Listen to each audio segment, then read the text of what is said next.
Sabdo palonagih janji, satriya piningit dharma gandulima. Sunan Benang berkata lagi, jikalau tidak kamu rebut sekarang dan kamu menunggu ayahandamu turun tahta, jelas tahta Majapahit tidak akan jatuh kepadamu. Pasti akan diberikan kepada Adipati Panaraga atau Ponorogo, yaitu Adipati Batara Katong, sebab dia terbilang putra tua, maksudnya tegas dan berwibawa, atau diberikan kepada putra menantu, yaitu Ki Andayaningrat atau Adipati Andayaningrat yang disebut-sebut dalam hikayat Putri Gunung Ledang dan yang pernah bertempur dengan Hang Tuah. Cuma ada kesalahan dalam catatan hikayat dari Malaka tersebut. Saat Hang Tuah ke Jawa, Majapahit sudah hancur dan Adipati Andayaningratlah yang dianggap sebagai pengganti Prabu Brawijaya, karena memang dialah yang berhak mewarisi tahta Majapahit. Jadi sesungguhnya Hang Tuah tidak ke Trowulan Mojokerto, melainkan ke Pengging di sekitar Surakarta sekarang yang ada di Pengging. Kamu terbilang putra yang paling muda, jadi tidak berhak menggantikan sebagai raja. Mumpung sekarang kesempatan terbuka dan masalah Giri yang menjadi alasan bagi kamu untuk menyerang Majalengka. Walaupun harus mati saat bertempur dengan orang kafir, matimu adalah di jalan Sabilullah atau di jalan Allah. Kematianmu tidak sia-sia, kelak akan mendapatkan surga yang mulia. Sudah benar bagi orang Islam jika terbunuh oleh orang kafir karena membela agamanya. Dan pula sudah benar manusia hidup di dunia mencari kemuliaan duniawi, mencari derajat yang paling tinggi. Jikalau manusia hidup tidak memahami akan tujuan hidupnya dengan jelas, maka belum benar dia hidup. Sudah sewajarnya bagi manusia menginginkan kekuasaan dan ingin memiliki kekuatan, yaitu menjadi seorang raja, sebab raja adalah khalifah, wakil Hyang Widi. Apa yang kamu inginkan akan terpenuhi jika kamu menjadi khalifah.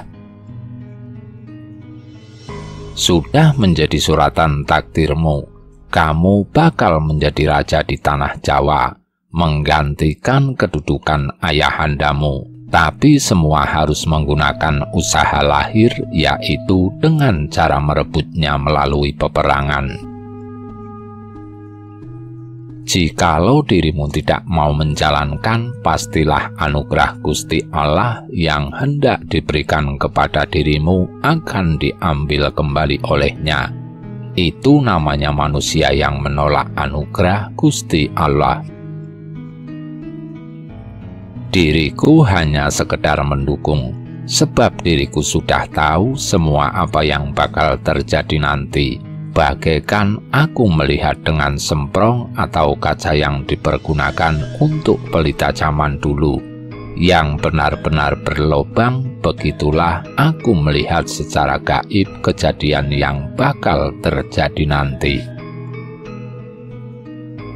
Dirimulah yang mendapatkan wahyu Tuhan akan menjadi raja di tanah Jawa, sebagai cikal bakal tersebarnya agama suci atau Islam di Jawa. Bahkan aku yang akan meruat segala halanganmu saat menjadi raja nanti. Aku yang akan memberikan restu agar kamu menjadi raja beserta keturunanmu selama-lamanya.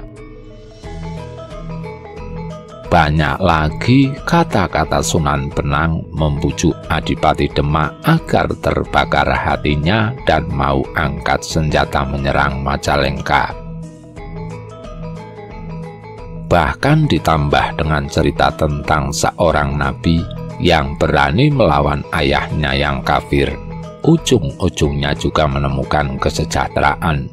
Nabi Ibrahim yang melawan ayahnya. Adipati Demak berkata, "Jikalau demikian kehendak Paduka, saya hanya sekedar menjalani, Paduka yang memegang kendali."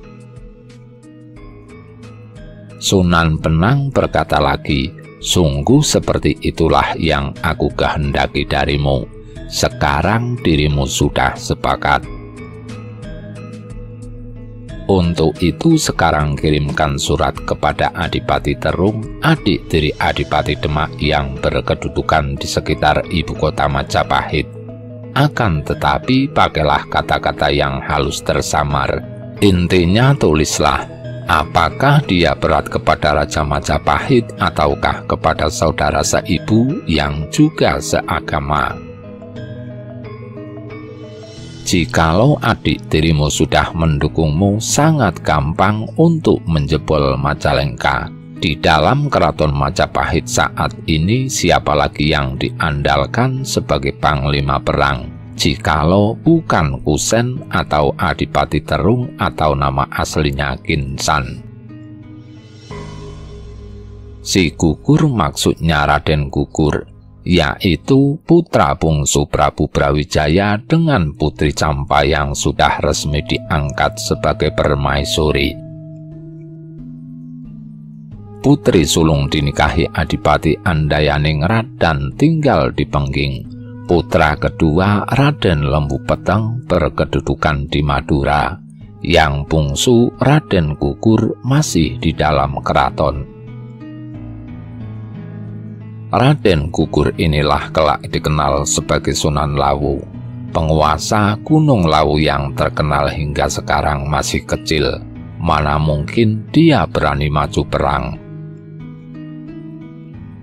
Sang Patih sudah tua, dipukul sekali sudah mati. Jika Kusen mendukungmu, siapa lagi sekarang ini yang bisa melawanmu di ibu kota Majapahit?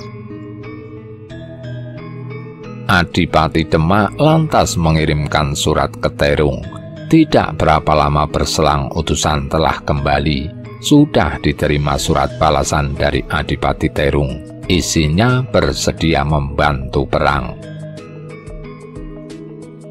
Surat diberikan kepada Sunan Penang membuat senang hatinya. Sunan Penang lantas memerintahkan kepada Adipati Demak agar memberitahukan kepada semua bupati dan semua sunan agar datang ke Demak dengan dalih hendak membangun masjid, dan agar diberitahu bahwa Sunan Penang sudah hadir di Demak. Singkat cerita, tidak berapa lama para sunan dan para bupati telah berdatangan, lantas berkumpul dan membangun masjid. Setelah masjid selesai dibangun, lantas dipergunakan pertama kali untuk salat. Seusai salat, pintu masjid ditutup. Seluruh yang hadir, para sunan dan bupati saja diberitahu oleh Sunan Penang bahwasanya Adipati Demak hendak dikukuhkan sebagai raja, dan kemudian hendak menyerang Majapahit. Jika semua setuju, maka rencana akan segera digulirkan serta tidak menunggu waktu lama lagi. Seluruh sunan dan bupati semua menyetujui. Hanya seorang yang tidak menyetujui, yaitu Syekh Siti Jenar. Sunan Penang murka. Syekh Siti Jenar dibunuh. Yang diperintahkan membunuh adalah Sunan Giri. Syekh Siti Jenar dijerat lehernya hingga tewas. Sebelum Syekh Siti Jenar benar-benar meninggal, dia sempat meninggalkan pesan, "Ingat-ingatlah wahai seluruh ulama Giri, kalian tidak akan aku balas kelak di akhirat, namun akan aku balas di dunia ini sekarang."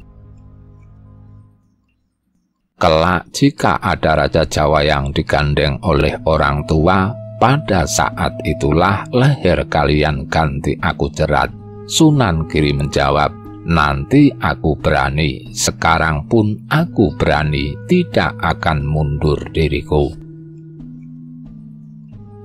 Setelah sepakat semua, lantas mematangkan rencana yang sudah disepakati.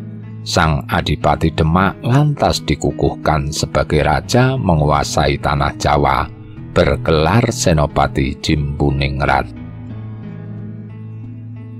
Patihnya berasal dari mancanegara, bergelar Patih Mangkurat. Keesokan harinya Senopati Jimbuningrat sudah mempersiapkan bala tentara berikut seluruh persenjataan perang. Lantas berangkat menuju Majapahit diiringi oleh para sunan dan para bupati. Rombongan yang berangkat mirip dengan rombongan memperingati Grebeg Maulud atau peringatan kelahiran Nabi.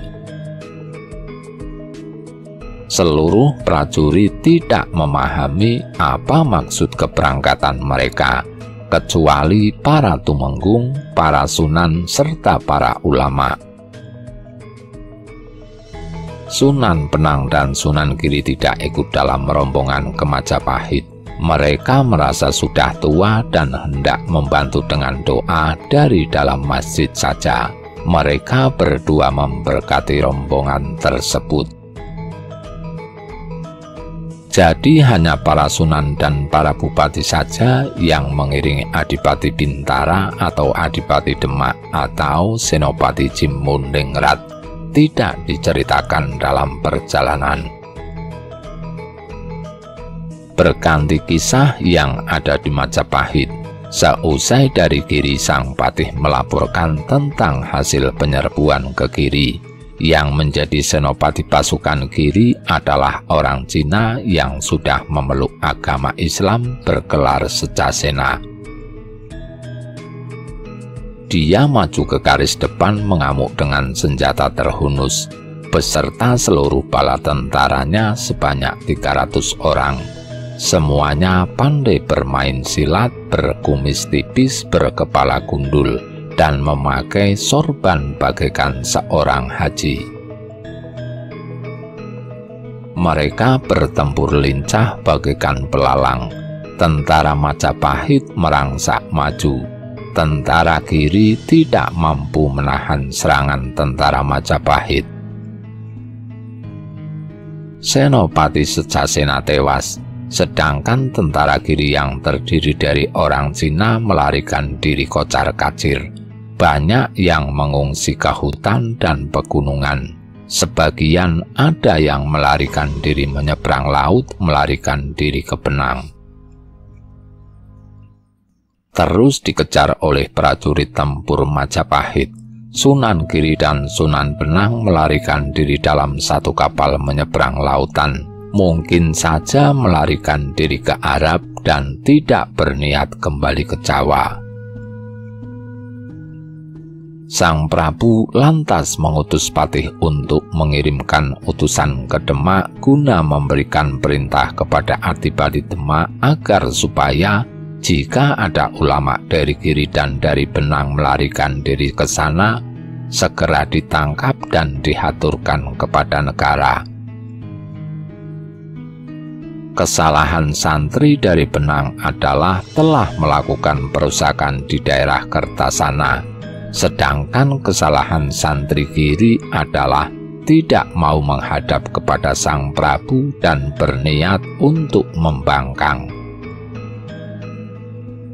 Sesampainya di Paseban luar keraton, Sang Patih kemudian memanggil duta yang hendak diutus ke Demak.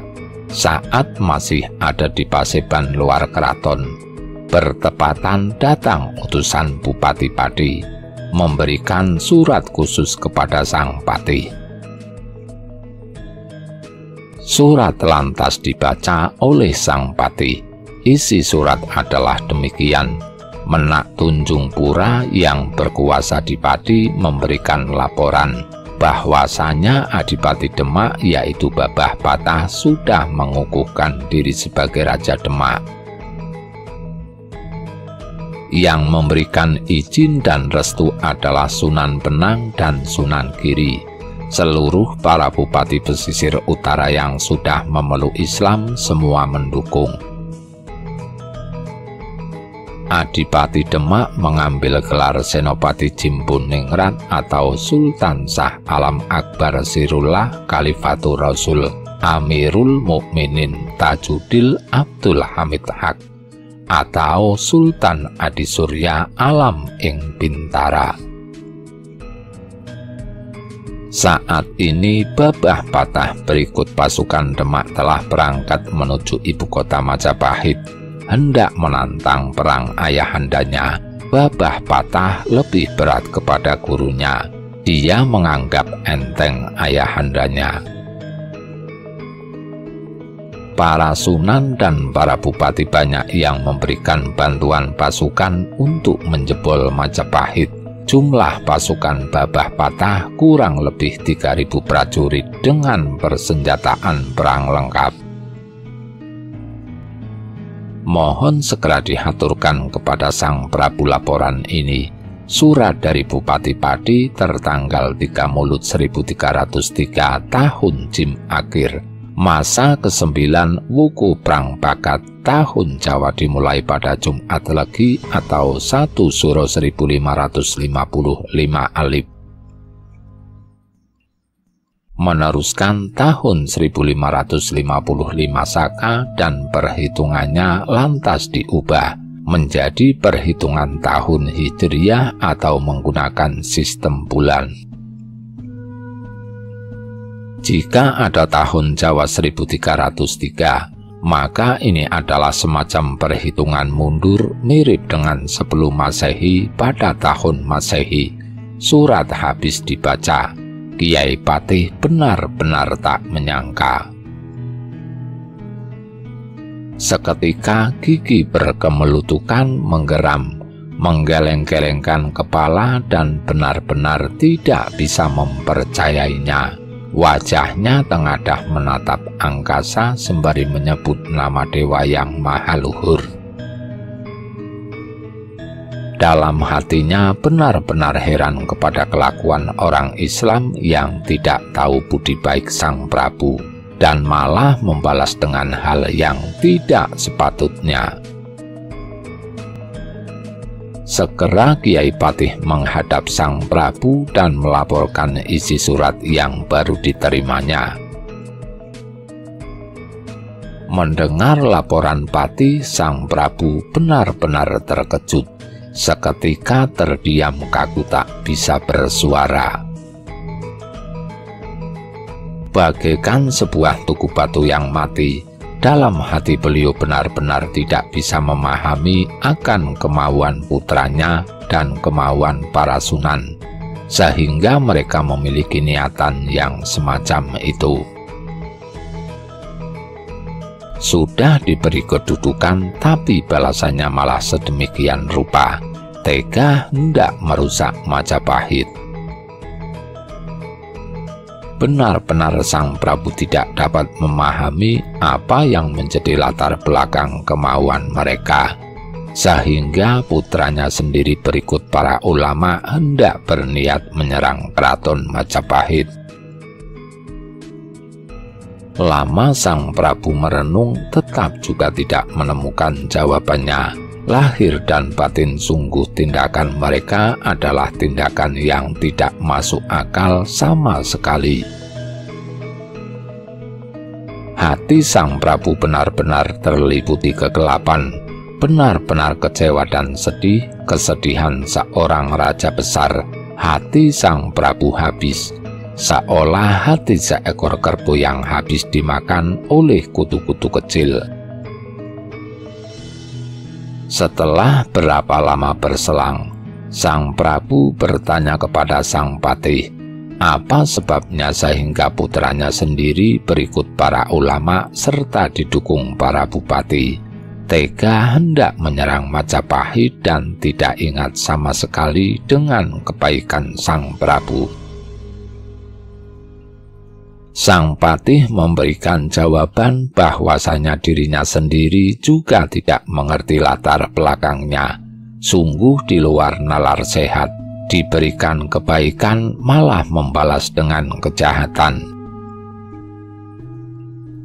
Umumnya manusia diberi kebaikan akan membalas dengan kebaikan serupa. Ki Patih pun ikut keheranan dan kecewa. Heran pada orang Islam yang memiliki kehendak yang tidak baik semacam itu, yang telah diberi kebaikan malah membalas dengan kejahatan. Bersambung.